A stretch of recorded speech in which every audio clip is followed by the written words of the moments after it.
तो score card future में DVPST के रिजल्ट से पहले स्कोर कार्ड जारी किए जाया करेंगे, जिससे कि आप लोग अपने आप अंदाजा लगा लें नॉर्मलाइजेशन में किसको फायदा किसको नुकसान, सारी चीजें। तीसरी बात थी एक एसआईटी जांच हेतु, वो बात भी हमारी मान ली गई है। जो अपने डीजी साहब है, चेयरमैन साहब है भर्ती बोर्ड के, वो अनुशंसा कर रहे हैं कि जितने मुकदमे जहां भी उत्तर प्रदेश के किसी भी जिले में लिखे गए उन सबको एक जगह तेज तर्रार जो आईओ होते हैं उनके उसमें देकर उनके निर्देशन में अच्छे से इसकी जांच की जाए और वो जितने हैं उन सबको गैंगस्टर एक्ट में निरुद्ध करके डॉक्यूमेंट्री एविडेंस के तहत कम से कम 8-10 साल के लिए उनको जेल भेजा जाए। तो ये मांग भी हमारी बहुत ही आराम से मानी गई है, बहुत ही प्यार से उन्होंने हमसे लोगों से बात की है और वो चीज वो लोग अभी भर्ती बोर्ड की वेबसाइट पर पब्लिश भी करेंगे। तो ये सब चीजें पब्लिक डोमेन में रहेंगी। तो और तीसरी एक जो महत्वपूर्ण थी कि नॉर्मलाइजेशन, क्योंकि डीवीपीएसटी में पास हो गए थे छोर, तो जो लोग नॉर्मलाइजेशन में जिनको नुकसान हुआ है, तो पहले क्या था 2.5 गुने बुलाए जा रहे थे, जो भर्ती बोर्ड की वो थी 2.5 गुने बुलाए गए थे, परंतु कुल मिला के 4 गुने के करीब बुलाए गए, लगभग 36,000 के करीब, 9 चौका 36 ही होते हैं ना। तो उनका था कि अगर जरूरत पड़ती है इन लोगों के, क्योंकि बीमार हो गए तो इनको बाहर निकाल दिया जाएगा, तो अगर इसके बाद में जरूरत पड़ती है तो एक और मेरिट लिस्ट हटा के जारी की जाएगी और लोगों को भी डीवीपीएसटी का मौका मिलेगा।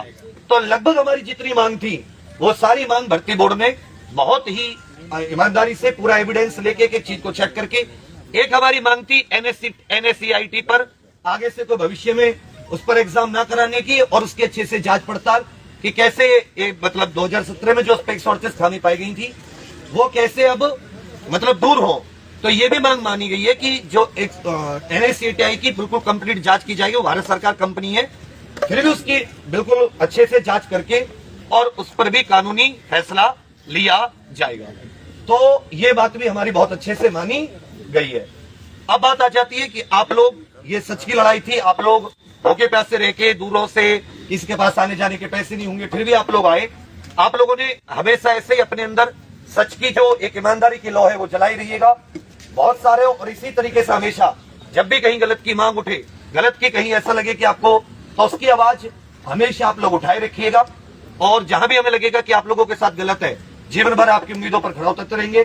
बहुत सारे साथियों ने इसमें सहयोग दिया है, हमने इनके सर की भी टीम आई हुई है और उसके अलावा संदीप सर भी कल से आप लोगों के साथ थे और भी बहुत सारे लोगों ने, अगर यहाँ पे फिजिकल नहीं पहुंच पाए तो उन लोगों ने ऑनलाइन के माध्यम से इस सच की लड़ाई को जारी रखा, जिसमें आप ही लोगों की इन दी एंड जीत हुई है। थोड़ा बहुत कष्ट सहने पड़ते हैं मगर सत्य में जयते, सच कभी भी नहीं हारता। अब आप लोग बहुत ही आराम से, बहुत ही प्रेम से, क्योंकि हमें किसमें भर्ती होना है, हम सबको पुलिस व्यवस्था का अंग बनना है, इसी लोक व्यवस्था का अंग बनना है।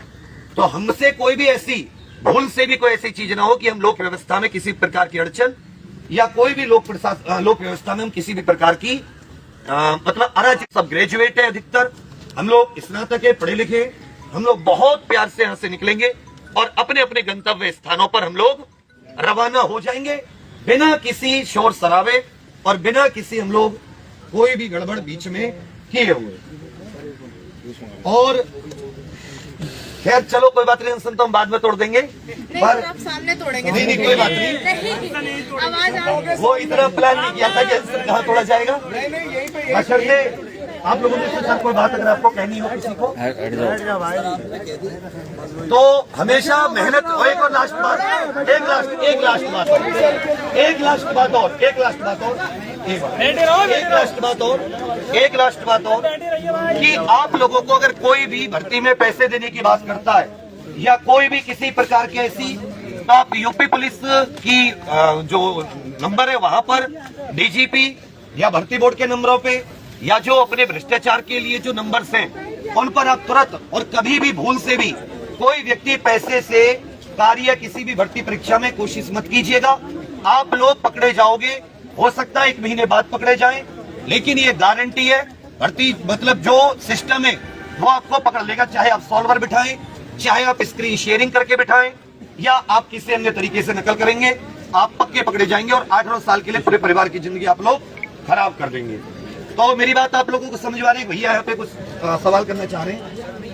सरकार का कोई प्रतिनिधि यहाँ पर आया शायद उसने लिखित तौर पे हमें ये आश्वासन दिया हो कि हम SIT जांच करवाएं। देखिए उन्होंने जो बैठ जाओ, बैठो यार, बैठ जाओ ओ भैया। हमारी पहली प्रेफरेंस थी कि SIT जांच हो, वो प्रेफरेंस हमारी 30 नंबर पे कर दी गई। क्यों कर दी गई? तीसरे नंबर पे मैंने बताई है वो। मैं ये कह रहा हूँ, आपने बताया ठीक है, आप बताएं SIT जांच हमारी पहली डिमांड है। आप पहले बैठ जाइए।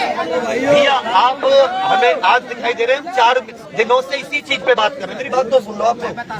DVPST की 70% प्रक्रिया पूरी हो चुकी है, इसमें रखे गए हैं सिर्फ 78 लड़के रखे गए हैं। वो लोग कह रहे, अरे वो कह तो रहे वो सर वो कह तो रहे हैं 1.5 साल से कह रहे हैं, अभी जनता दरबार चक्कर मार रहे हैं, मंत्रियों का चक्कर मार रहे हैं, सचिवालय में जा रहे हैं, लाठियां बजा रहे हैं, यहाँ पे वो लेकिन ये अगर वो सुनो मेरी बात, अगर वो आज SIT जांच मान लो झूठे हो जाते नहीं करते तो क्या ये जगह चली गई क्या? देखो या तो फिर तुम किसी जो तुम्हें लीड कर रहे हो उसकी बात सुना करो, या फिर तुम पहले दिन से आके खुद करा करो। ये गलत बात है आप लोगों की। SIT जांच सबकी हो रही है, क्या बात बोल रहे हैं हम लोग? सर कह रहा हूँ